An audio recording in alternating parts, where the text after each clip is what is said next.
भक्ति पढ़ेंगे तो उसमें लिखते हैं ना कि भव विकट वन में कर्म बेरी ज्ञान धन मेरो हर्यो, है ना। कर्मों ने आघेरा अष्ट कर्म विध्वंस नाय, है ना। मोक्ष फल प्राप्त है। ये अष्ट कर्म मोक्ष, ये क्या है? ये कर्मों से मुक्ति की ही बात है ना। तो सभी जीवों को सुख मिलेगा तो मोक्ष में ही मिलेगा, ऐसा अपने को समझना है ना। उसी के लिए तीसरी ढाल का अपन अभ्यास प्रारंभ कर रहे हैं। और दूसरी ढाल की परीक्षा लेनी थी तो देख लीजिए, अब अध्याय को ही कम होंगे लोग परीक्षा क्या देंगे, परीक्षा ही क्या देंगे बताओ। देख पाठशाला का भी प्रॉपर फीडबैक नहीं हो रहा ना, तो इरेगुलर होगी पाठशाला। हाँ, ध्यान नहीं दे रहे उस पर प्रॉपर। नहीं हर चीज़ को नहीं बोलेंगे तो लिंक टूट गई नहीं। परसों ली थी सैटरडे को, फिर कल नहीं बोल दिया और ऐसा। हाँ, नहीं आएंगे बोले चलो पढ़ते अपन तीसरी ढाल। आत्म को हित है सुख सो सुख, आकुलता बिन कहिए। आकुलता शिव माहि न ताते, शिव मग लाग्यो चाहिए। सम्यक दर्शन ज्ञान चरण शिव मग सो दुविध विचारो। जो सत्यार्थ रूप सुनिश्चय कारण सो व्यवहार। बस इतना ही पढ़ते। देखो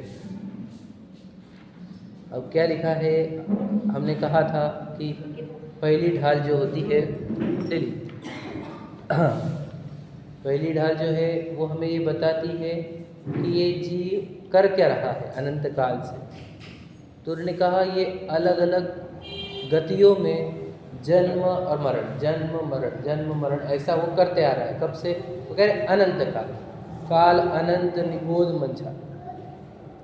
अनंत काल बीत गया, पहले निगोध से निकलता है, फिर ये स्थावर बनता है, फिर 2 इंद्रिय 3 इंद्रिय 4 इंद्रिय 5 इंद्रिय बनता है, फिर नरक में जाता है, फिर मनुष्य में, फिर देव में, फिर वापस 1 इंद्रिय आदि में चले जाता है। ये इसकी आज तक की कहानी है। सभी जी हम सब यही कर रहे हैं। आप बोलेंगे कि हम थोड़ी जन्म मरण कर रहे हैं। भैया आप जन्म हुआ है कि नहीं? और फिर बूढ़े क्यों हो रहे हैं आप, है ना। हम पूछ रहे क्यों बूढ़े हो रहे हैं? रुक जाओ ना, तो मरना नहीं बिल्कुल। क्योंकि कौन है फिर बूढ़ा करने वाला, मरण करने वाला? कौन है? कौन करा रहा है? हम कोई नहीं चाहते। बूढ़ा होना कोई चाहता है क्या भैया? नहीं। मरना कोई चाह रहा है क्या? नहीं। अब कोई यहाँ पे बूढ़ा नहीं होना चाहता, कोई मरना नहीं चाहता, लेकिन ये किसके हाथ में? ये कर्मों के हाथ में। वो बराबर अपने को अपने आयु के अंत तक लेकर जाता है। यहाँ पे मरे तो फिर आगे कौन जन्म आएगा? किसके भरोसे पे? कर्म लेकर जाएगा जहाँ लेकर जाएगा। समझे कि नहीं? तो कर्मों के जेल में है, ये पहली ढाल बताती है हमारे जन्म मरण। फिर दूसरी ढाल बताती है हमारे को कि कर्मों की ये जेल में हम है क्यों, ये जन्म मरण क्यों चल रहा है। तो उन्होंने कारण कहा कि मिथ्या दर्शन, मिथ्या ज्ञान और मिथ्याचार्य। जिसके श्रद्धान उल्टे हो, अर्थात जो भ्रम में हो, जो अज्ञान में हो, और जो मिथ्या चारित्र में हो, है ना, विषयों में लगा हुआ हो, वो जीव निरंतर कर्म बांधता है।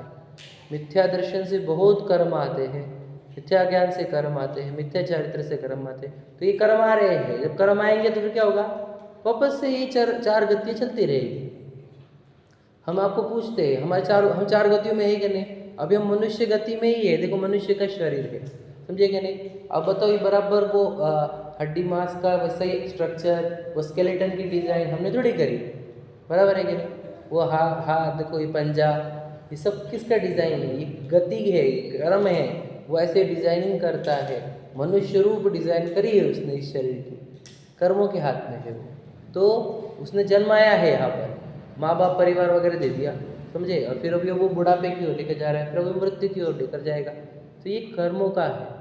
तो ये अभी हम अब आए पुराने कर्मों के फल में यहाँ पर, अब हम यहाँ क्या कर रहे हैं? वापस से कर्म बांध रहे हैं। क्या करते हैं हम कर्म बांधने के लिए? हम स्वयं को भूल चुके हैं। अब हमारे को ये लगता है कि अजीब ही में लगता है, अब व्यापार बढ़े, परिवार बढ़े, नाम बढ़े, ख्याति बढ़े, ये मिले, वो खाने का, वो टेस्ट करने का, वो टेस्ट करने का। अब इसे क्या होता है, वापस कर्म आ रहे हैं। और क्या होगा फिर, वापस कर्म बनने के तो वापस चारों गतियाँ होगी, समझे क्या नहीं। तो ये अनंत काल से चल रहा है। तो अनंत काल का संसार पहली ढाल बताती है, दूसरी ढाल बताती है अनंत काल से जो संसार बन रहा है वो कर्मों के कारण हो रहा है। कर्म बनते हैं मिथ्या दर्शन, मिथ्या ज्ञान और मिथ्या चारित्र से। उसमें भी दो प्रकार पढ़े हमने, अग्रहित और ग्रहित, बराबर है। इतना वर्णन अपना दूसरी ढाल में हुआ। अब तीसरी ढाल बोल रहे हैं, अब इससे बचने का उपाय क्या है। अब यहाँ पे सोल्यूशन, समझे कि नहीं। अब डॉक्टर के पास जाएंगे तो पहले वो डायग्नोसिस करेगा आपका फॉल्ट क्या है। हाँ, समझ में दिख रहा है उसको कि आपकी चाल ढाल बदली हुई है, तो बोलते यार आप बीमार कर रहे हैं, समझ में। फिर बोलते यार क्यों बीमार, क्यों देख रहे तो आप ये खाते हो क्या, हाँ ये खा रहे, बंद करो, समझ में। तो बीमारी का कारण बताएगा। अब बोले फिर आप बताओ सोल्यूशन क्या, दवाई, अब ये दवाई लो। तो ये अब दवाई पे आ गए, समझे। अभी तक हम बीमारी की बात कर रहे थे। बीमारी क्या है ये पहली ढाल बताई, बीमारी क्यों हुई ये दूसरी ढाल बता दी। अब दवाई क्या है ये तीसरी ढाल बताएगी आपको। तीसरी, चौथी, पाँचवीं, छठी, ये सब दवाई की है, समझ में आए। आप पंच परमेष्टि पूजन को याद होगी किसी को, तो उसमें आती एक लाइन, मैं तो अनादि से रोगी हूँ, उपचार कराने आया हूँ। सुना है आपने, नहीं सुनी होगी। चलो, हम तो रोगी हैं, उपचार कराने के लिए आए हैं, हम यहाँ पर आए हैं, हम उपचार करने, दिस इज मेडिसिन ही है, यहाँ पर दवाई ही है, ठीक है। तो इस दवाई का पहला चरण यानी फर्स्ट स्टेप, जैसे दवाई का होता है, कैंसर के अगर देखें तो पहले उसको केमो लगा देते हैं, फिर उसको रेडिएशन देते हैं, समझ लीजिए, या फिर सर्जरी रहती, जो भी होगा। तो यहाँ पर भी सुखी होने के लिए 3 स्टेज होती है, सम्यक दर्शन, सम्यक ज्ञान, सम्यक चारित्र। तो सम्यक दर्शन वाली जो पहली स्टेज है उसका वर्णन तीसरी ढाल में है। सम्यक दर्शन के बारे में बताएंगे। ये पूरी ढाल सम्यक दर्शन के लिए समर्पित है। चौथी ढाल सम्यक ज्ञान के लिए भी, और श्रावकों का चारित्र बताया है चौथी ढाल। पांचवी डाल 12 भावना वाली, और छठवीं डाल मुनिराज का स्वरूप बताने वाली। ऐसा है, मतलब यहाँ से सोल्यूशन स्टार्ट, और एकदम स्टेप बाय स्टेप पूरा लेकर जाएंगे। अब यहाँ से हमारे को समझना होगा, यानी अब चालू होगा हमारा वो मार्ग। अगर हम ये जैसा बता रहे हैं वैसा अगर हम चलने लग गए तो हमारा अब इलाज चालू हो जाएगा।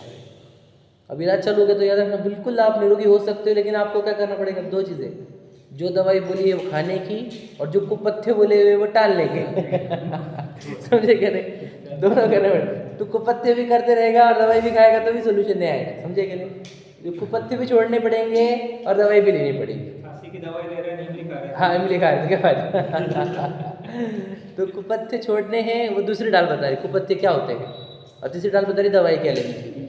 तो वो दवाई की बात अपन पढ़ते हैं। देखो क्या लिखा है, आत्म को हित है सुख, सो सुख आकुलता बिन कहिए। ठीक है, अब थोड़ा समझते हैं। देखो वर्ड है पहला क्या है, आत्म। आत्म मतलब क्या, आत्मा का। आत्मा मतलब कौन है, कोई तो भी आत्मा भटकती है। अरे आप, मैं, हम आत्मा ही है। सब लोगों को लगता है आत्मा आत्मा आत्मा क्यों बोलते थे, फिर हम क्या बोले, तेरे बारे में नहीं बोले, मिट्टी के बारे में बोले क्या। तो आत्मा है, हम आत्मा है, तो हम आत्मा के बारे में बोले। तुझे आत्मा पसंद है, फिर भगवान जी कैसे पसंद है, भगवान जी भी आत्मा ही है, परमात्मा, परमात्मा। आत्मा की चर्चा होती है धर्म में, तो समझे कि नहीं। आत्मा हटा तो क्या धर्म में, कुछ भी नहीं बचेगा। अपने साधारण नहीं, बिल्कुल ऐसा नहीं है, इसमें बहुत बड़ी बात बताएंगे हम आपको। तो कहना क्या है कि आत्मा है हम, हमारे कोई कर्म का बंधन हुआ है और इसलिए हम चारों गति में भटक रहे हैं, समझे क्या नहीं। हम मनुष्य नहीं है। अगर हम मन में मनुष्य रहता, आप मनुष्य रहते, तो मनुष्य शरीर छोड़ते क्यों है। परमानेंट मनुष्य है क्या, टेम्पररी मनुष्य है, टेम्पररी आए हुए मनुष्य के शरीर में। अभी शरीर छूट जाएगा, कितने दिनों का छूटता हुआ देखा होगा अपने आसपास। हाँ, छूटता नहीं क्या कितने दिनों छोड़ने का नहीं था तब भी छूट रहा है क्या नहीं, क्योंकि छोड़ने का टाइम आ जाता है, छोड़ने क्या है, तो भाड़े का घर है, किराए का, ज़्यादा दिन नहीं है। तो आए हुए ना अच्छी जगह पे तो काम कर लो, वो काम करने का है। तो कहते हैं हम कौन है, सब लोग आत्मा है, समझ रहे। तो अपना हित काय में है, तो कहते सुख में हित है हमारा, हित काय में है, सुख। आत्म को हित है सुख। अब ये हित सुख क्यों बोला, मैं आपको बताऊँ कि किसी को भी पकड़ो रैंडम, आप पुरजने लाखों की क्राउड है, हम पूछे किसको क्या बनने का है, तो कोई बोले डॉक्टर, IAS, CA, लॉयर, समझे, ये वो को एक्ट को किसी को नेता बनना है, किसी को बिलियनियर बनना है, किसी को क्या बनना है। हम पूछते हैं ये क्यों बनना है तुझे, नेता क्यों बनना है, बिलियनियर क्यों बनना है, डॉक्टर क्यों बनना है, लॉयर क्यों बनना है, और बहुत पैसे आते हैं। और पैसे से क्या करें, बहुत कुछ लेते आता खरीद कर। अब इससे क्या होगा, खान पान बढ़िया मस्त घूम ऐश करेंगे, फिर क्या होगा, बहुत सुख मिलेगा। समझे क्या, सबका एंड कहाँ पर है, सुख। समझे क्या नहीं, मतलब हर एक व्यक्ति को सुख ही चाहिए, लेकिन उसको ऐसा लगता है, किसी को लगता है कि डॉक्टरी में सुख है, किसी को इंजीनियरिंग में, किसी को घूमने में, किसी को पीने में, खाने में, सबको अलग अलग जगह सुख की कल्पना हुई भी है, लेकिन चाहते तो हर एक व्यक्ति सुख ही है। ऐसा एक भी व्यक्ति नहीं है जो दुख चाहता हो। अपन पढ़े परिणाम में, जे त्रिभुवन में जीवनन सुख चाहे दुखते भयवन, सुख चाहते हैं दुख से भयभीत है। तो मेरे तो प्रत्येक जीव सुख के लिए ही प्रयत्नशील है। हम आपको बोलते हैं चींटी घूम रही है यहाँ से, क्यों घूम रही हो, वो भी सुख की खोज में है। अब भले आप बोलेंगे नहीं शक्कर का दाना भी क्यों चाहिए उसको, सुख के लिए ही चाहिए। समझ रहे क्या, हाँ सुख के लिए ही। अभी तो ये ट्रैफिक घूम रही जानवर रोड पे इधर से उधर, काहे के लिए घूम रही, समझे क्या नहीं। बॉम्बे में इतने लोग घूम रहे, फॉरेन में इतने लोग जा रहे आ रहे, काहे के लिए, मतलब सब सुख की खोज में है। तो इसलिए कहा उन्होंने कि आत्म को हित है सुख, और सो सुख आकुलता बिन कहिए, है ना। आत्मा का हित क्या है, सुख है, और वो सुख काहे से मिलता है।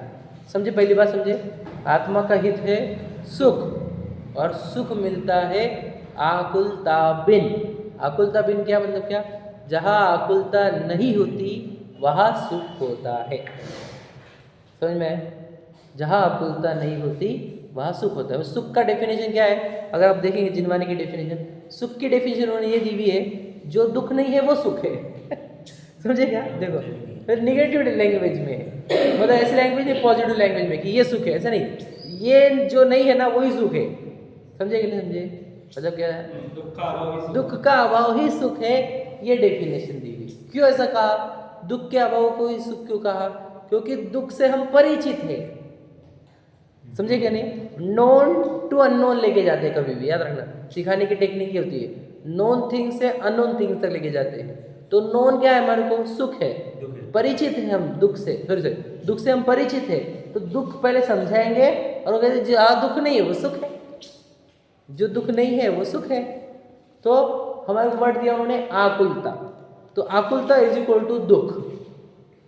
समझे, सुख का डेफिनेशन क्या गई, जहाँ आकुलता नहीं वो सुख है, मतलब आकुलता क्या हो गई, दुख हो गई। समझे क्या नहीं, दुख कैलकुलेशन समझे क्या, आकुलता को इलेबोरेट करना है, बस मुझे बता रहा हूँ आपको। पहले समझे क्या क्या कहा, हम कौन है, आत्मा है, हमारे हित काय में है, सुख में। सुख कैसे मिलता है, जहाँ दुख नहीं, जहाँ आकुलता नहीं वहाँ पे सुख। तो आकुलता क्या है, तो कहे दुख, आकुलता सिद्ध होगी दुख। अब आकुलता क्या होती है ये समझते हैं, ठीक है। देखो हम बोलते हैं कि चलो मोक्ष चलते हैं, मोक्ष चलते हैं, लोग बोलते क्या मोक्ष, मोक्ष चलते क्या मिलेगा वहाँ पर, वो पूछते हैं भोजन, आप बोलते रहे हो मोक्ष चलने का, मोक्ष अच्छा है, तो वहाँ पे बोलते हैं कि वहाँ पे घर परिवार मिलेगा क्या, समझ में आएगा, वहाँ पे खाने पीने को मिलेगा क्या, कपड़े मिलेंगे क्या, समझे, ऐशो आराम मिलेगा क्या, क्या वो भी कुछ भी नहीं मिलेगा क्या, फिर क्या फ़ायदा जाके वहाँ पे। समझे क्या प्रश्न, समझो प्रश्न, ये सबका कॉमन क्वेश्चन है, ध्यान सुन लेना मेरी बात, और इस पर बहुत बड़ा सिद्धांत सिद्ध करूँगा मैं। तो फिर क्या मिलेगा, कुछ भी नहीं मिलेगा, फिर कैसे सुख मिलेगा, मोक्ष में सुख काय है, और फिर कुछ भी नहीं मिलता तो क्या का सुख,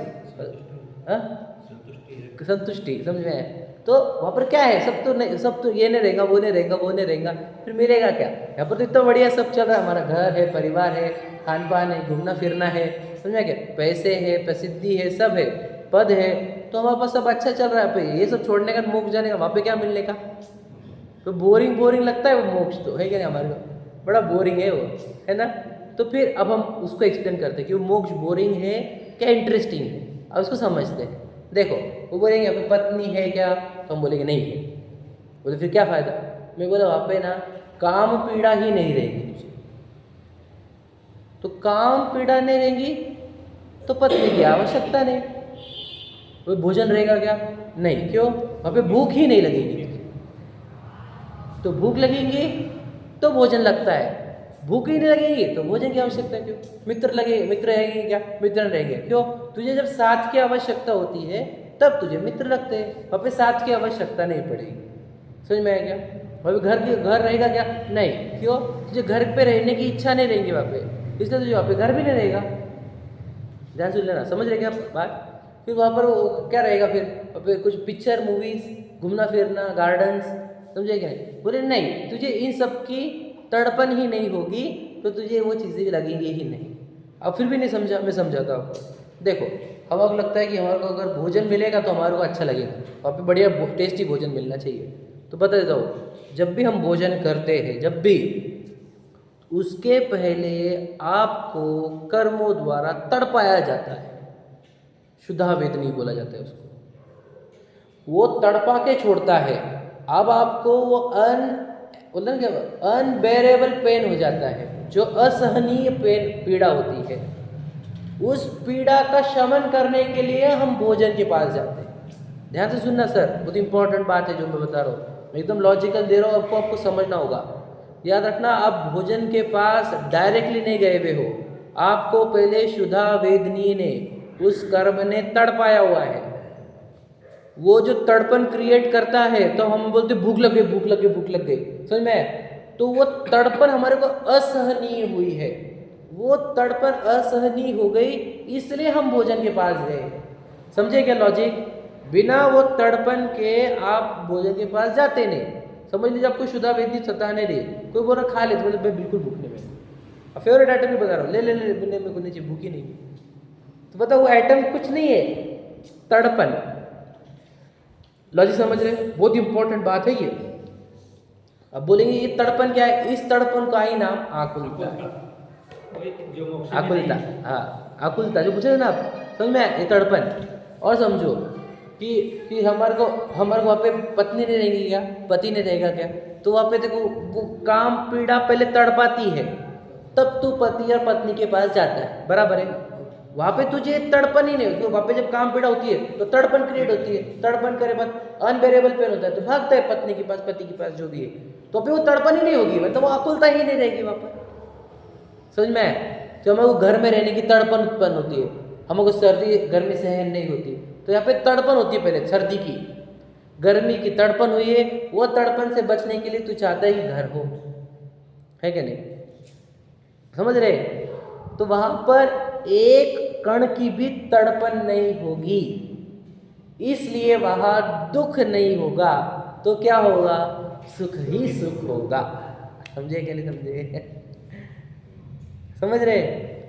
फिर हम बोलते किसी को चलो मोक्ष बोरिंग हो गया, पर दो क्यों? यहाँ पे क्या है? इसको तड़पने का है और तड़पने के बाद भागने का है, उसी में मजा आ रही है।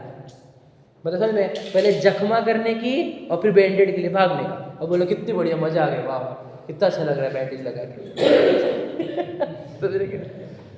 समझ रहे क्या? खुद जख्मा करो अपने हाथ से और भी बैंडेज लगाइए और वाह क्या आराम मिल रहा है। नहीं हो रहा हमारे साथ ऐसा? देखो शुद्धा वेदनी तड़पा रही नहीं हमारे को, ये काम पीड़ा सब तड़पा रही, साथ संयोग लग रहे। फिर मैं क्या, थोड़ी लगेज गर्मी होती लगी, फैन लगाओ, फैन लगा, ठंडी हवा की ठंडी बज रही, फैन खिड़की बंद करो, स्वेटर लगाओ, समझ में आएगा नहीं? और ये वाला बनाओ, ये वाला बने, वो वाला बनाओ, वो वाला, कितना तड़पाया जा रहा है, समझो आप? हाँ, फिर अच्छा कैसे लगता? ठंडी हवा आ रही, फिर बंद करो, बंद करो। हाँ, समझ में आएगा? फिर गर्मी यार, गर्मी, फैन लगा बता, समझ में आएगा क्या? हम बोलते हैं देखो आप समझो ऐसे बैठे थे, हाँ, तो फिर ऐसे हो गया, क्यों हुआ बताओ? बोलो क्यों हुई? क्योंकि ऐसे जब बैठे थे ना तो एक तड़पन क्रिएट हो गई थी, पीठ बैंड है तो भी सीधे हो जाते हैं, समझ में आया? तो क्यों हो गए? कि तड़पन चेंज हुई, फिर यहाँ पर सीधे से बैठ रहे, फिर तड़पन हो गई, थोड़ा बैंड हो गई। हम पूछते हैं ऐसा कौन सा मोमेंट है जब आप तड़पन में नहीं हो? हम इधर देख रहे थे, हाँ, फिर हम अगर तड़पन की इनको देख लेते, इनके पास चले गए, फिर उधर उनके पास चले जा, उनके पास चले जा, तड़पन से ही घूम रहे हम। घर पे बैठे तो तड़पन के, और दुकान पे जाना पड़े, दुकान पे आ गए, दुकान पे वहाँ पे तड़पन रहे, घर पे चलो, घर पे आ गए, और कस्टमर नहीं आ रहे, फोन करो, ये करो, समझेगा? तड़पन में जी रहे हैं। ऐसा कोई मोमेंट बताओ हमको जब तड़प नहीं रहे। फैन क्यों लगाया आपने? तड़पन हो गई ना यहाँ पर। अगर आपको तड़पन नहीं तो बोलते किसी को फैन लगा, उठ के जाते क्या फैन लगाने को? समझ रहे कि नहीं समझ रहे? तो हमारा वो जो जिसको लग रहा है कि मैं गोवा गया तो एंजॉय से नहीं गए भाई, तड़पाया गया है तुझे, पहले मैं बताया था ये बात, तड़पाते पहले इच्छाओं से कि जाना है जाना है। अकुलता की बहुत अकुलता अकुलता की बहुत बड़ा पेट आ रहा है, बहुत बड़ा पेट आ रहा है। तड़पन, सादी भाषा में अगर बोले तड़पना। अभी स्वयं के लिए है वहाँ तक ठीक है, जैसे काम पीड़ा है इसलिए, तो अभी अपन क्या बोलते हैं कि लड़का बड़ा हुआ है उसकी शादी करना पड़ेगी, उसको टेंशन है कि नहीं पता नहीं, पर अपने को है, अपने को तड़पन है ना, अपने को भी तड़पन है क्या, मेरा बेटा, या फिर बदला है फिर मोक्ष मोक्ष में बेटे की शादी करानी पड़ेगी क्या, टेंशन नहीं तो बेटे नहीं रहेगा, कोई बर्डन नहीं वहाँ पर। विचार करो, अब मुझे बताओ कि हम सुखी है कि भगवान जी, विचार करो जरा। जनरली हमारा क्या लगता है, हम सुखी है भगवान जी मोक्ष जाके कर क्या रहे, बोर हो रहा हूँ आपको। भैया आपको समझ में नहीं आप कितने बोर हो रहे हो, मैं आपको बता नहीं सकता, एक क्षण भी ऐसा नहीं है जब आपको तड़पाया नहीं जाता, समझे कि नहीं। आप सोते भी हो तो सीधे सीधे सोते नहीं हो, ऐसे होंगे फिर करवट बदलेंगे, फिर करवट बदलेंगे, फिर इधर से उधर, फिर उधर से, कभी सीधे कभी पालते, कभी ऐसे कभी ऐसे, क्यों, तड़पन वहां पर भी निरंतर चल रही, नींद में भी। उठे नहीं तो मोबाइल की तड़पन, अरे आज किसका मैसेज, अरे इसका आया ही नहीं, फिर ये वो, समझ रहे कि नहीं, मोबाइल में इतनी सारी तड़पन, समझ रहे कि नहीं समझे। तो इतना तड़पा तड़पा के हमारे को छोड़ते हैं कर्म, समझे कि नहीं समझे। तो अब हम पूछ रहे हैं कब इसमें इंजॉयमेंट कहाँ है, ये प्रश्न है सर, इंजॉयमेंट कहाँ है हम इंजॉयमेंट में, याद रखना जो जो इंजॉयमेंट लग रहा है वो जख्मों के ऊपर बैंडेज लगाया जाना है, सही है कि नहीं। जख्म, हाँ, तो पहले जख्मा करने की, और जख्मों का दर्द कम होगा तो लग रहा है कि बहुत अच्छा होगा हमारे साथ, तो भोजन करके बहुत अच्छा लगता। याद रखना अच्छा लगा नहीं तुझे, पहले तुझे भूख की इतनी तड़पाई गई थी भूख से कि तुझे अब वो भूख खत्म होने से तुझे ऐसा लग रहा है कि बहुत आनंद आया, पहले तड़पाया गया था। लेकिन वो आनंद आया भी तो वो आनंद वहाँ रुका नहीं, हाँ, फिर नया टारगेट, फिर वो क्यों, क्योंकि नई तड़पन स्टार्ट होती ना, समझे क्या नहीं। ऐसा तो हो रहा है क्या कि हम कहीं पर रुक गए, नहीं। मुझे बताओ, तड़पन है फिर उसको पचाने की, डाइजेशन जब तक नहीं होता तब परेशान है। अब मुझे तो खाया क्यों, ज़्यादा क्यों खाया, तड़पन रुका नहीं जा रहा था ना उसको, आप समझे क्या नहीं, कंट्रोल के बाहर हो गया था उसके रुकना, बियॉन्ड कंट्रोल हो गया ना उसके, समझे क्या नहीं। वो उसके लिए अनहेल्दी रह के उसके लिए हेल्थ प्रॉब्लम्स लाएगा तब भी वो खा रहा है, क्यों, तड़पन उसके अंदर, समझे कि नहीं समझे। अब ये अपने सबको अपनी स्त्री है, सब है, शादीशुदा, तब भी लोग बाहर भाग रहे, क्यों, तड़पन, समझे कि नहीं समझे। सबको अपने न्याय से मिलने वाली आजीविका है, तब भी अन्याय की आजीविका कर रहे, क्यों, तड़पन ही है, पैसे की तड़पन क्रिएट हो गई। आप समझ रहे कि नहीं समझे। तो वो जो ज़्यादा कमा रहे वो क्या लग रहा है आपको, बहुत हैप्पी है, नहीं, बहुत तड़पन में है, सही, समझे कि नहीं समझे। जो जितना तड़पता है वो उतने हाथ पैर मारता है, समझे कि नहीं समझे। अब मुनिराज ऐसे बैठे जंगल में, हाँ, तो एकदम ठंडी, ऐसी जैसी अभी ठंडी है ऐसे जंगल में, तो वो तड़प रहे कि नहीं तड़प रहे, प्रश्न सोचो। वो आनंद में कि हम आनंद में, हम तो मस्त स्वेटर दरवाजे बंद करके बढ़िया पेड़ पे सोए वाले, तो हम आनंद में है कि वो आनंद में, प्रश्न समझो। आप समझ गए, उनको तड़पन ही नहीं है, समझ गए क्या। ये समझोगे तो मुनिराज आनंदित है, समझ में आएगा, और मोक्ष अच्छा है, समझ में आएगा। तड़पन से ठंडी तो उनको बज रही शरीर को, तो याद रखना, हाँ, बता, बराबर बोलो, हाँ। और एक तड़पन कैसी जख्म हो रही, मलहम लगा रहे और कर्म बांध रहे, हाँ हाँ पहले कर्म की वजह से जख्म हो रही है, हाँ हाँ, आकुलता बढ़ गई है, बराबर बराबर, आप फिर से उसको पोषण दे नहीं कर्म, हाँ बराबर, हो गया अपने, हाँ हाँ हाँ।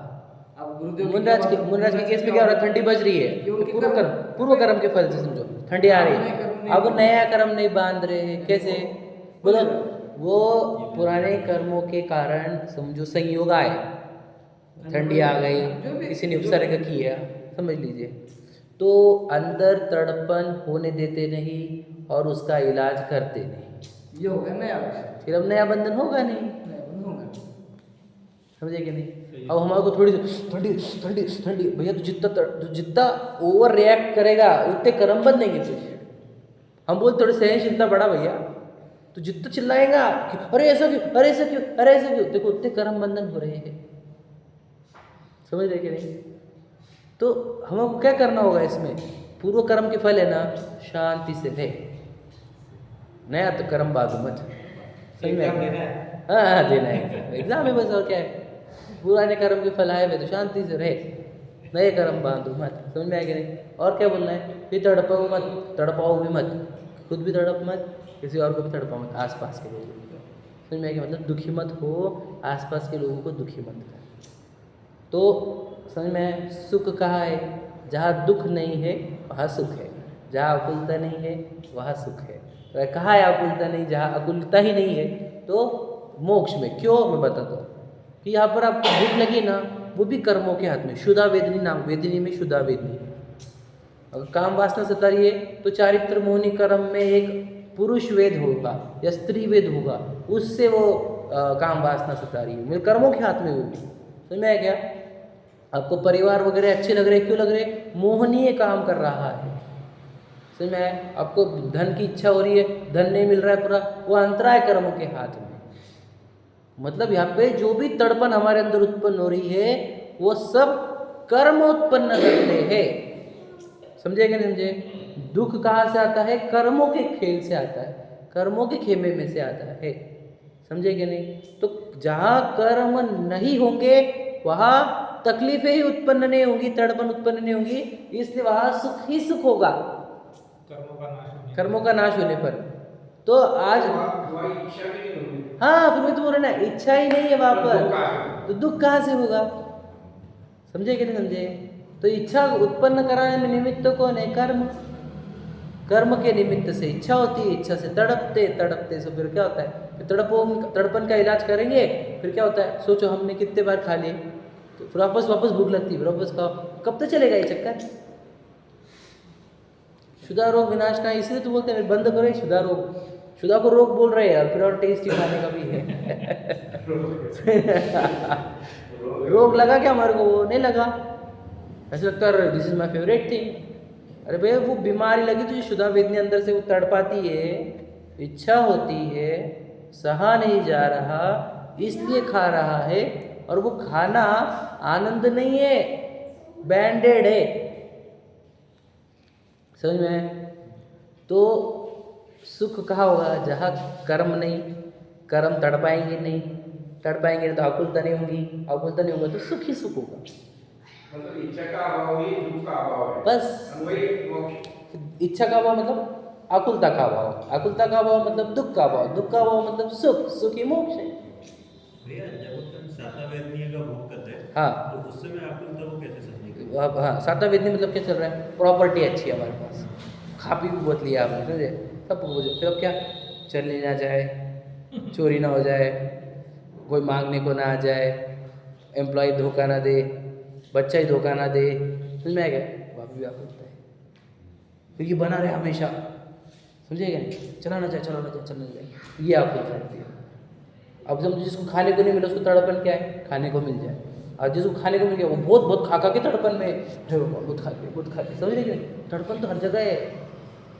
अपन थोड़ी देर के लिए भी अगर इसका प्रैक्टिकल करें, आकुलता रहित जब तक है अपन तब तक सुख का अनुभव होगा। बस। मतलब यहाँ अगर बैठे अपन बस। पूरी आकुलता छोड़ के बस तो सुख मिलेगा। बिल्कुल। नहीं तो फिर दिमाग में रहेगा ये कब 9:30 बजते, कब जाओगे? हाँ, तो ये जो मंदिर में आना और स्वाध्याय करना इसीलिए होता है कि आप घर की आकुलता छोड़कर आते हो, तो यहाँ पर आपको शांति मिलती है। तो ये शांति आपको बोलता है कि मैं जब मंदिर में आता हूँ, स्वाध्याय करता हूँ, तब इतनी शांति मिलती है। तो जब मुनिराज जो अंदर जंगल में जाते हैं उनको कितनी शांति और आनंद मिलता होगा। ये कैलकुलेशन से उसको मंदिर में लाया जाता है कि तू वहाँ के गनगन से बाहर निकल, यहाँ पे जब आएंगे तुझे शांति मिलेगी। क्यों? आकुलता कम रहेगी ना यहाँ पर। और सुबह उठ के आप मंदिर में आ गए तो आपको क्या आकुलता है? कुछ भी आकुलता नहीं। आप जाओ, अक्षर पूजन करो, अच्छे से स्वाध्याय करो, आपको जो भी करना है ना। अब घर पे उठो तो उठे यार, नए मंदिर में आ जाओ, अरे चाय बना, अब ये बना, फिर ये बना, फिर वो बना, फिर ये दो, न्यूज़पेपर का है, ये का देख, सुन, आकुलता चालू। फिर किसका फ़ोन आ रहा है, फिर व्हाट्सएप कर रहा है, अरे इसको मैसेज भेजने का है, तो आकुलता है। अपन ये भी बोलते हैं ना, मतलब जब मंदिर में जा रहे हैं तो ये भावना है कि जब तक मैं मंदिर में हूँ तब तक जो साथ में है उसके उसको अलावा बाकी सबका सब त्याग, त्याग। वो निस्सही जो वर्ड रहता है ना, निस्सही। उसका अर्थ वही होता है कि मैं सब सांसारिक वस्तु को छोड़कर अंदर प्रवेश कर रहा हूँ। कोई नहीं असलता नहीं। यानी नहीं और सही का अर्थ साथ में, कुछ भी साथ में नहीं लेकर जा रहा हूँ। मंदिर हाँ, मंदिर के एंगल से देखा जाए तो मैं यहाँ पर ही नग्न हो रहा हूँ बाकी चीज़ों के लिए, समझे कि नहीं। अब मैं अंदर सिर्फ मैं और भगवान जी, बाकी मुझे कुछ भी याद नहीं आएगा, समझे कि नहीं। आजकल तो मंदिर में चर्चा होती है पूरी दुनिया भर। और एक इधर बैठी हुई है, एक उधर बैठी हुई है, वो दोनों एक में चर्चा करते रहते हैं। बोला क्या, और अपन अपन दर्शन कर रहे तो हम चर्चा सुन रहे हैं कि ये दर्शन करने के पता ही नहीं। सारी सांसारिक चर्चा और तो जोर जोर से इधर की मिनट उधर को, ऐसा भी नहीं, सिर्फ अब नजदीक बैठ के थोड़ा सालों से बोल दिया, कुछ काम होगा, मंदिर का काम होगा, पर इधर से लग के उधर, अरे थे कल गया था का, थे कल आया था का, फिर वो बड़ा गया था कल, बोलता है मंदिर की गरिमा बाहर भी चर्चा होती है क्या? मंदिर के बाहर भी चर्चा होती है, अंदर अंदर चर्चा कहते रहे ना, सासू बहू है कि ये वो कुछ भी कई कसी बोल तबियत था कि कौन सा कर्म बांधते हैं? तबियत पूछते, अंतराय कर्म बनता है। क्यों? क्योंकि एक व्यक्ति को 1 सेकंड के लिए दर्शन में विघ्न पड़ा, सही है। कोई दर्शन कर रहा है तो उसके भाव नहीं जुड़ रहे ना। नहीं, अपन प्रदक्षिणा लगा रहे हैं, कोई दर्शन कर रहा है तो एक तो 2 मिनट रुक जाना है ना? या तो फिर उसको भी प्रदक्षिणा लगा के गए तो चलता है। तो विषय होता हाँ, बोलना ये है, मतलब बोलना ये है कि हमारे वजह से एक के भी दर्शन में विघ्न आए, एक का भी ध्यान भटका, तो आपको ऐसे कर्म बदलेंगे कि आपको दर्शन करने को मिलेगा नहीं। इतना ध्यान रखना है। मैं आपको और बता सकता हूँ इसके अंदर, आपने वस्त्र थोड़ा फैंसी पहना, अब लोगों का ध्यान आपके ड्रेस के पास, साड़ी के पास जा रहा है, तो आपने मंदिर में ध्यान डाइवर्ट करने का काम किया। परेशान हाँ, वो समझ लो ना आप, ये सब गलत काम है। ये आपके वजह से 1% का भी डाइवर्जन किसी का भी नहीं होना चाहिए। हम तो बोलते हैं खड़े रहे तो पीछे देख लो, कोई पीछे खड़ा है क्या, कोई डोक दे रहा है क्या, उसको रुक जाओगे पाप बन जाएगा। बिल्कुल अपने से कोई डक पीछे किसी के आपके पीछे कोई रहेगा, अड़ जाना नहीं चाहिए, वो ध्यान रखना। बहुत विवेक से दर्शन करें। और मंदिर ऐसे पिन ड्रॉप साइलेंस रहना चाहिए। क्यों? कि उसको हम शांति अनुभव करने के लिए मंदिर बुलाए हुए हैं। यहाँ पे गन गन कर देंगे, वो बोले यहाँ से तो घर पे अच्छा था मेरा, सही बात है। घर पे तो भी शांति है थोड़ी सी, यहाँ पे इतना चिल्ला चोट घरों की बात नहीं करना सही बोलते हैं। हाँ, इतनी बातें सोचती है यहाँ पर, मतलब लोगों के लिए तो ये सोशल इकट्ठा ही हुआ है, इतना खराब कर दिया मंदिर को। मुझे तो बहुत बुरा लगता है चीज़ों का। और देखा जाता है तो अपन कोई बड़े आदमी आ जाते हैं तो हम साइलेंट बैठ जाते हैं। हाँ, होते कि नहीं? हाँ, महादेव बाबा। हाँ। तो यहाँ कौन बैठे हैं? वो तो भगवान जी आप, कितने बड़े भगवान। और हमें बोलता, सुनो मैं आपको और बता दें इसमें से, कि आपको ये नहीं लगता कि भगवान जी बैठे हुए डायरेक्ट सिर्फ प्रतिमा ही देखते क्या उनको? भगवान जी बैठे हुए हैं, अब आधा सम्मान कितना होना चाहिए हमारे पास? तो सिर्फ प्रतिमा मत देखो, भगवान जी देखो, क्योंकि हमने प्राण प्रतिष्ठा की हुई उसके अंदर, समझे कि नहीं? प्राण प्रतिष्ठा होने के बाद उनको भगवान बोलते, प्रतिमा नहीं बोलते। मतलब प्रतिमा बोल भी दिए तो भी साक्षात बैठे हुए ऐसा अनुभव होना चाहिए, तब भावना जुड़ेगी। अपन मंदिर में प्रवेश कर रहे हैं मतलब समोशरण में जा रहे हैं। समोशरण बोला जाता है ना इस मंदिर को, तीर्थंकर है मंदिर और को मंदिर को समोशरण ही बोला जाता है। तो समोशरण जैसा हमने बैठना चाहिए वहाँ पर। इसलिए जो इससे भी जो गलती हुई बंद कर देना मंदिर में, आपसे एक भी व्यक्ति डिस्टर्ब नहीं होना चाहिए। बहुत इंपॉर्टेंट बात है। क्यों? यहाँ पर वो आकुलता का नाश होगा तो वो बार बार आएगा। यहाँ आकुलता कर दोगे उसको, वो मंदिर में आना बंद कर देगा, इसका पूरा पाप आपके सिर पड़ेगा। इसलिए इतना ध्यान रखना कि मंदिर की शांति भंग होनी नहीं चाहिए। मंदिर उतना ही शांत रहना चाहिए, इतना शांत कि सब बोले कि यार मंदिर में आके बहुत शांत है। तो यहाँ पे शांत क्यों लगता है? क्योंकि आप गंदन छोड़ के आए, आकुलता तड़पन छोड़ के आए, तो यहाँ पर आके भी शांति मिलनी चाहिए। ये इम्पोर्टेंट बात है, समझ में? तो मंदिर वो स्थान है जहाँ के घर के सब इच्छाओं से आपको निवृत्ति मिलती है। तो मंदिर में आके आप कितने देर पढ़ोगे? यार 15 मिनट, 10 दर्शन करें तो आजकल 5 मिनट 1-2 मिनट के हुए। अगर आप पूजन करेंगे तो आधा घंटा 1 घंटा, ठीक है? तो इतनी देर शांति मिलेगी तो पेट नहीं भरता ना हमारा, तो हमको ज़्यादा देर शांति है। तो स्वाध्याय में आप 1-1.5 घंटा बैठ सकते हैं। स्वाध्याय में ज़्यादा टाइम लगता है, मतलब ज़्यादा टाइम आप मुक्त रह सकते हो। आप खुद से पढ़ने लग जाओगे 2-3 घंटे तो आपको और ज़्यादा शांति, समझे कि नहीं? तो जितना आपका स्वाध्याय बढ़ेगा, सबसे ज़्यादा टाइम आप देव शास्त्र गुरु में शास्त्र के साथ ज़्यादा बिता सकते हैं। क्योंकि नया नया सीखने को मिलता है तो मन रमता है, समझे क्या नहीं? तो इसमें जितने देर रहेंगे आप लगे हुए, उतने देर आपको बाकी के फालतू के विचार आएंगे नहीं, आपको उतनी मुक्ति मिलेगी, उतनी तड़पन से मुक्ति मिलेगी, उतनी शांति मिलेगी, उतना सुख मिलेगा। सही है नहीं? आप इसको छोड़ के जाओ तो लगे ये क्यों नहीं करा, वो क्यों नहीं करा, ऐसा क्यों नहीं, वहाँ पे जाओ, ये करो, वो करो, इधर जाने का, उधर जाने का, चालू हो गया पूरा संसार इसको पढ़ते जा रहे हैं मतलब डिटॉक्स कर रहे हैं। खुद को। हाँ, समझ रहे कि नहीं? तो कहना ये है कि हमारे को चाहिए सुख, हमको ने आत्मा को चाहिए सुख। सुख कब मिलेगा? जब आकुलता नहीं रहेगी। तो आकुलता कहाँ नहीं लिखा है? आकुलता शिव माही न ताते। शिव मतलब मोक्ष, शिव मतलब मोक्ष होता है। लोगों ने शिव नाम से भगवान बना लिया, तो शिव का अर्थ होता है मोक्ष, समझ रहे? आकुलता कहाँ नहीं है? आकुलता शिव माही न करता नहीं है। शिव माही मतलब मोक्ष में आकुलता नहीं है। ताते, इसलिए क्या करो? शिवमग लाग्यो चाहिए। तो इसलिए क्या करना चाहिए? शिवमग मतलब मोक्ष के मार्ग में लगना चाहिए। शिवमग का अर्थ है शिव मार्ग मतलब मोक्ष मार्ग, शिव मतलब मोक्ष, समझ रहे कि नहीं? देखो फिर से, हम आत्मा है, आत्मा को चाहिए सुख। सुख मिलेगा जब आकुलता नहीं रहेगी। आकुलता कहाँ नहीं है? मोक्ष में। इसलिए क्या करना चाहिए? मोक्ष मार्ग में लगना चाहिए। कितना सिद्धांत 2 लाइन में डाल दिया, सब कुछ। आपको ना इलाज चालू हो गया हमारा। पहले आप पहचान लो क्या आत्मा को, दूसरा आपको सुख चाहिए, तीसरा आकुलता जब रहेगी तो सुख नहीं रहेगा, आकुलता का अभाव होगा तो सुख होगा। सब आकुलता का अभाव कहाँ होता है? मोक्ष में। इसलिए क्या करना चाहिए? मोक्ष मार्ग में लगना चाहिए। सोचो तीर्थंकरों को क्या कमी थी भैया? पूरी चीज़ें थी, पूरी, एक भी चीज़ कम नहीं। फिर क्यों गए मोक्ष मार्ग में क्यों लगे? विचार करो, क्योंकि वहाँ पर ही पूर्ण सुख है, अनंत सुख है। तीर्थंकरों जिनके जन्म के पहले गर्भ में और गर्भ से पहले 6 महीने रत्न वर्षा होती थी, 15 महीने रत्न वर्षा हुई, 9+6, समझ में? गर्भ कल्याणक हो रहा, जन्म कल्याणक हो रहा, तब कल्याणक हो रहा, इतने कल्याणक पूरे देव आ रही, पूरी दुनिया उनके दीवानी है। वो व्यक्ति जिसके पास पुण्य की कोई कमी नहीं, वो सब छोड़ के दीक्षा क्यों लेता है? समझे कैसे? आकुलता का नाश करने के लिए। जब तक केवल ज्ञान नहीं है उनको भी कुछ आकुलता रहेगा। फिर वो आकुलता का नाश करने के लिए तो दीक्षा ली उन्होंने। दीक्षा लेकर जब वो ध्यान करेंगे तो आकुलता का नाश होगा, समझे कि नहीं? तो वे क्यों जंगलों में जाते थे? क्यों शिखर जी गए बताओ 20 दिन तक? क्यों कैलाश पर्वत गया देना चाहिए?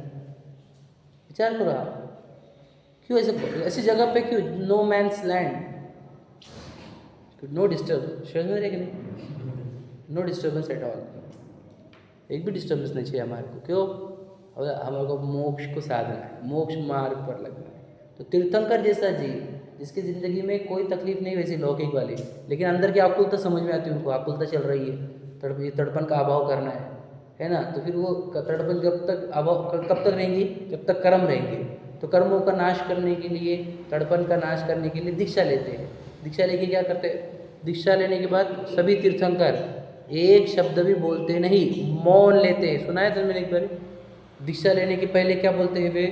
नमः सिद्धेभ्या, ओम भी नहीं बोलते, नमः सिद्धेभ्या इतना बोलते हैं। और दीक्षा लेने के बाद एक वर्ड भी नहीं बोलते हो, याद रखना, मौन में रहते पूरी दीक्षा के काल में, समझे? और फिर वो केवल ज्ञान होने के बाद जब समूह शरण की रचना होती है, गणधर आते हैं, तब सर्वांग से वाणी खिरती है, मुख से नहीं बोलते। दिव्य ध्वनि खिरेगी, सर्वांग से खिरेगी, समझ रहे? तो मतलब तीर्थंकर के जी भी देखो, सोचो कि वो दीक्षा लेने के बाद मौन क्यों लेते होंगे? क्योंकि भाई तड़पन वाले काम न को, समझे कि नहीं? वो दीक्षा लेकर एकांत में चले जाते हैं, कोई आए उपदेश सुनने को तो भी बोलने का काम ही नहीं, समझ रहे कि नहीं? सोचो। इसलिए जो बोलते ना, हमें बोला था, जिस पंथ चले भगवंत वही आचरिए, भगवान जिस पंथ पर चले हैं वही आचरण करो। भगवान जी ने तो सबने ये मोक्ष का मार्ग स्वीकारा। 2400 के 2400 तीर्थंकर, अच्छे से बैठा था, नींद नहीं आएगी। 2400 के 2400 तीर्थंकरों ने एक ही रास्ता क्यों लिया? क्योंकि यही रास्ता सुखी होने का है, और कोई रास्ता नहीं है। अब मुझे होता समझ लो अंबानी है, बिल गेट्स है, समझ लो कोई भी है समझिए, क्या अमीर वो सुखी है क्या? प्रश्न ये है। आकुलता से रहित है क्या अंबानी? बहुत ज़्यादा आपको अमिताभ बच्चन आकुलता रहित है?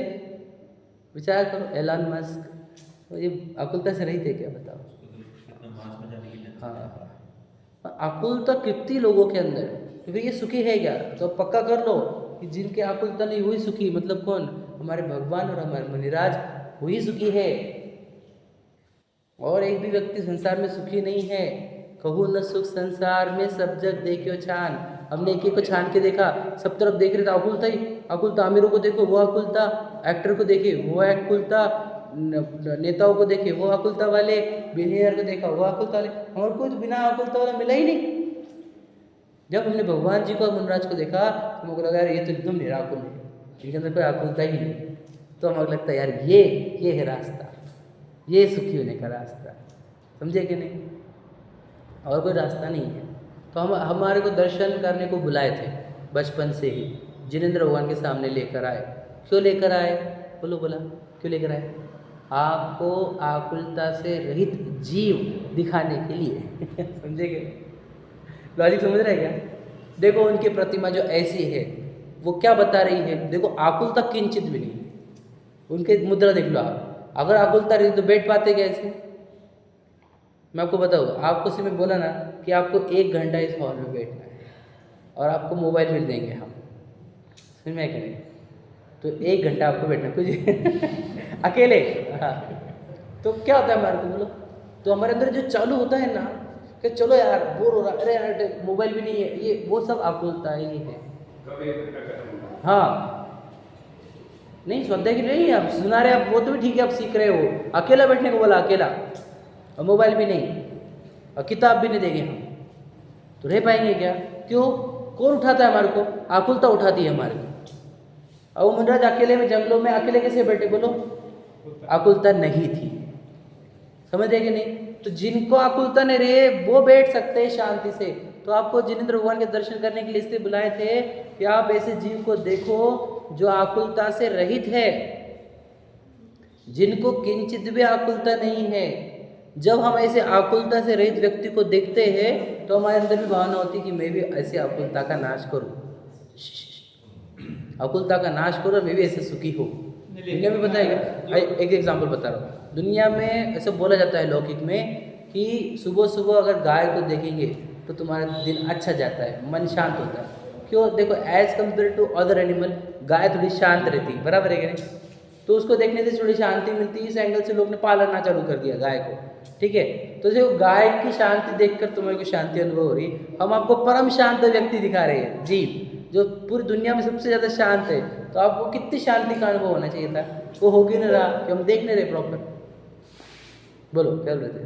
वो जो मंदिर में लाया जाता है सबसे पहले दर्शन के लिए, तो लाया जाता है तो वो जो लेके जा रहे हैं वो सिर्फ परंपरा से लेके जाते परंपरा से, उनको लॉजिक नहीं पता हैं। ना। हाँ, उनको पता नहीं है, तो जो दर्शन को आया उसको भी पता नहीं है। वही तो दिक्कत है। तो अपने स्वाध्याय यहाँ पे स्टार्ट करने का या सबको सिखाने का उद्देश्य ये है कि सब लोग मंदिर तो आ रहे हैं, लेकिन मंदिर क्यों आ रहे हैं, कैसे आना है, क्या करना है, हमारे को जीना कैसा है, ये किसी को पता नहीं। हम जिनवानी के माध्यम से आपको सिद्ध कर रहे हैं। देखो ये तीसरी ढाल हमने क्लियर बता दिया, आप आत्मा हो, आपको सुख चाहिए, सुख तब मिलेगा जब आकुलता नहीं रहेगी। आकुलता कहाँ नहीं है? तो मोक्ष में। तो आपको मोक्ष मार्ग में लगना ही होगा।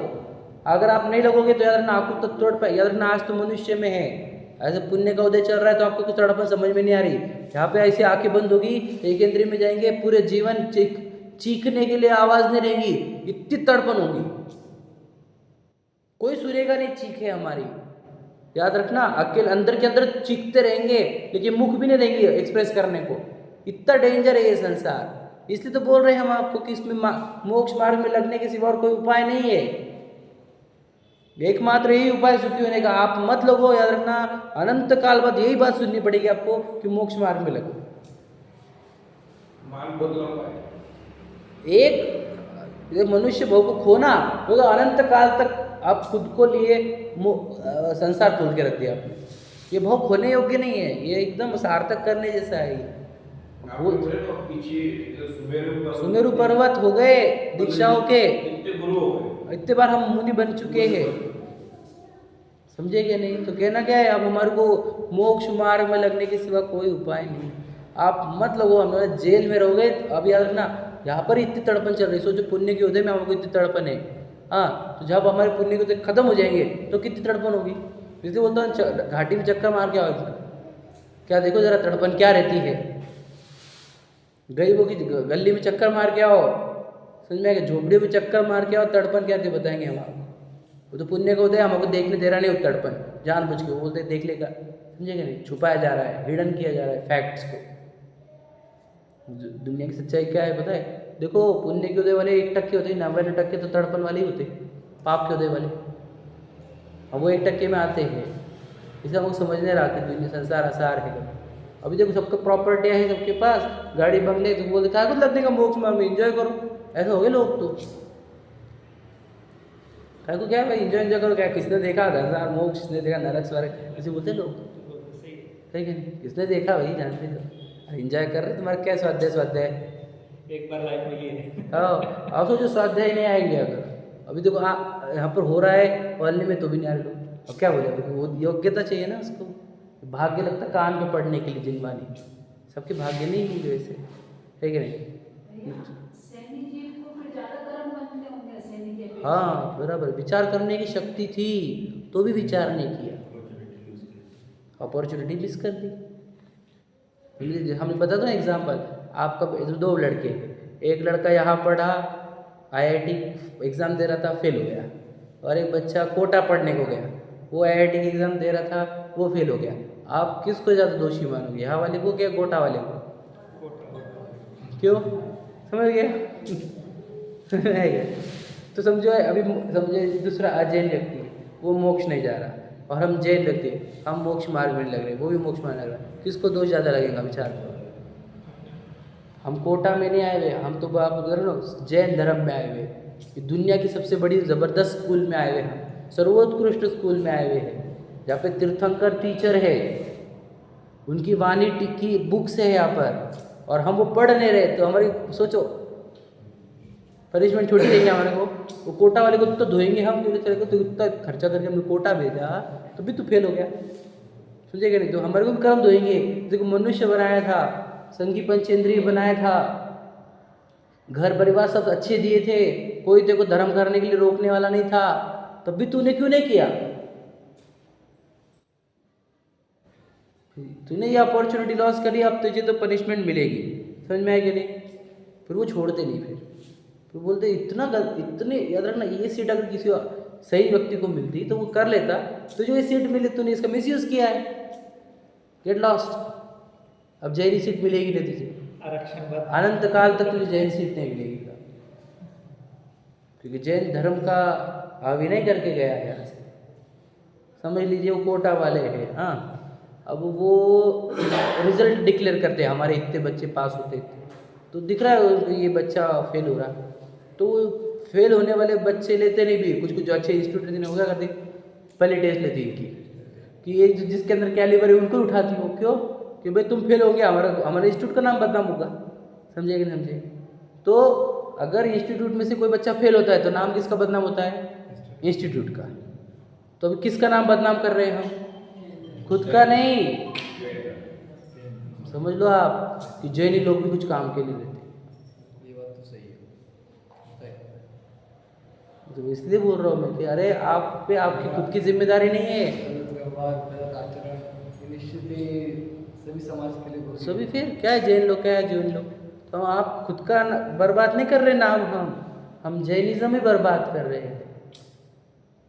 इसलिए अपने से कोई गलती नहीं होनी चाहिए, निर्दोष जीवन रहना चाहिए हमारा, और हमने सत्य की ओर बढ़ना चाहिए, खोजना चाहिए। अरे दुनिया नहीं कर रही, दुनिया पर इसमें देखें कौन कर रहा है, वो अकेला कर रहा है, ये मैं अकेला करूँ क्या भैया? इधर ना ये पूरी दुनिया जहाँ जा रही वहाँ जाना पड़ेगा, क्योंकि मोक्ष में इतने से जी जाते, इतने से, और बाकी सब संसार में रहते, तो बाकी सब लोग कॉपी करेगा, तेरा भी वही हालत होगी जो इन सब की होगी। ये देखो इतने से एरिया में कितने जीव है, अनंत जीव है, एक इंद्रिय पता है, ठस भरे पूरी दुनिया में, एक कण भी खाली नहीं जाते, अनंत जीव नहीं, इतने जीव, एक इंद्रिय जीव, निगोदिया जीव। सोचो कितने जीवराशि है, इनमें से इतने से जीव जाते 600 जीव, ये 6 महीने में बस। उसमें हमारा नंबर लगेगा क्या?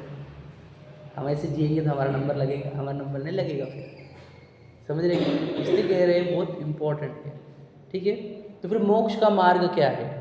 मोक्ष में जाना चाहिए तो मोक्ष का मार्ग क्या है? लिखा है, सम्यक दर्शन ज्ञान चरण शिव मगसो द्विविध विचारो जो सत्यार्थ रूप सुनिश्चय कारण सो व्यवहारो। तो देखो अभी सम्यक दर्शन ज्ञान चरण शिव मग, समझ रहे? इतना ही पढ़ रहा हो बस, आगे कल पढ़ेंगे।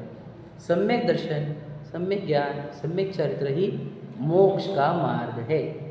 ये तत्व सूत्र का पहला सूत्र है, सम्यक दर्शन ज्ञान चारित्राणि मोक्ष मार्ग। समझे कि नहीं? मोक्ष का मार्ग ये होता है सम्यक दर्शन सम्यक ज्ञान सम्यक चारित्र। संसार मार्ग क्या था? मिथ्या दर्शन मिथ्या ज्ञान मिथ्या चारित्र। समझ रहे कि नहीं? मिथ्या दर्शन कुपथ्य है, सम्यक दर्शन दवाई समझ रहे कि नहीं? मतलब श्रद्धा गुण हमारे अंदर फिट है ना? अब उसमें उल्टी श्रद्धा होगी तो मिथ्या दर्शन होगा और संसार बढ़ेगा, और वो श्रद्धा सच्ची करेंगे हम तो सम्यक दर्शन होगा और मोक्ष होगा। अब हम खुद को पूछो, हम हमारी श्रद्धा सही की ओर लेकर जा रहे हैं कि गलत की ओर? कि ये मेरे पत्नी ये मेरा बच्चा है, अब श्रद्धा सही कर रहे हो आप? झूठी श्रद्धा कर रहे हो, क्योंकि आपकी पत्नी और बच्चे तो आपके साथ आएंगे क्या? ये आपकी पत्नी भी तो 25 साल के बाद आई होगी ना आपके जीवन में, पहले से थी कि जन्म से, और आपके साथ जाने वाली क्या अगले भाव में? पूछा क्या कि मेरा टाइम आगे चलेगी क्या? चलेगी? चलने वाली है? बच्चे चलने वाले आपके? एक लौता बेटा मेरा चलेगा क्या? बोलो, अपने है क्या फिर वो? तो ये श्रद्धा उल्टी है, झूठी है, इससे संसार बढ़ता है। मेरा कोई नहीं है, ये क्या है? ये सच्ची श्रद्धा है। इस दुनिया में मेरा कुछ भी नहीं है, क्योंकि सब छोड़ के जाना पड़ता है खाली हाथ। समझे कि नहीं? तो सच्चाई ये है। तो जिनवानी जिनेंद्र भगवान आपको सच्चाई बता रहे हैं, आपका विश्वास सही कर लो सच्चाई वाला, तो सम्यक दर्शन होगा। अगर विश्वास उल्टा करोगे मिथ्या दर्शन होगा। विश्वास सही करने के लिए क्या करते हो वो भी पढ़ेंगे आप, इस तीसरे ढाल में वही है। नहीं पढ़ोगे तो मिथ्या दर्शन होगा, संसार होगा। खुद को याद रखना, अपने इस जन्म यानी ये शरीर खत्म होने के पहले सम्यक दर्शन करके ही जाना। नहीं गए तो फिर बोला ना, ऐसे अंधेरे में जाएंगे, कहाँ जन्मेंगे, आंखें बंद हुई तो खुलेगी कहाँ वो पता ही नहीं, आंखें रहेंगी कि नहीं रहेंगी वो भी नहीं पता। इसलिए अगर सम्यक दर्शन कर लिया अगर हमने, तो याद रखना फिर तो हम 2-4 भाव में तो जाएंगे मोक्ष। सम्यक दर्शन करना इतना आवश्यक है। तो अपने विश्वास को सही करो, श्रद्धा को सही करो, उल्टी मान्यता में मत जियो, सच्चाई के लिए जियो। अब सच्चाई, तुम दुनिया में घूम रहोगे फिरोगे खाओगे पियोगे परिवार में रहोगे, है ना, प्रॉपर्टी में सत्ता में पॉलिटिक्स में इन्वॉल्व रहोगे, अब सत्य को जानोगे क्या? समय ही नहीं रहता, पैसे कमाने में बिजी हो जाता है। यदि वो सब घर दार व्यापार सब छोड़ के मंदिर में आएगा, जिनवानी के पास आएगा, तो सत्य सुनेगा, सत्य सुनेगा, सत्य के ऊपर विचार करेगा, तो सत्य का विश्वास होगा। नहीं तो असत्य में ही जी रहा है, भ्रम में जी रहा है कि नहीं? इसलिए भ्रम का इलाज करो, सच्ची मान्यता करो, तो ही हमारे सुखी होने का मार्ग मिलेगा, नहीं तो सब उल्टा हो जाएगा, है ना। चलो ज़्यादा देर लेते नहीं, है ना। ये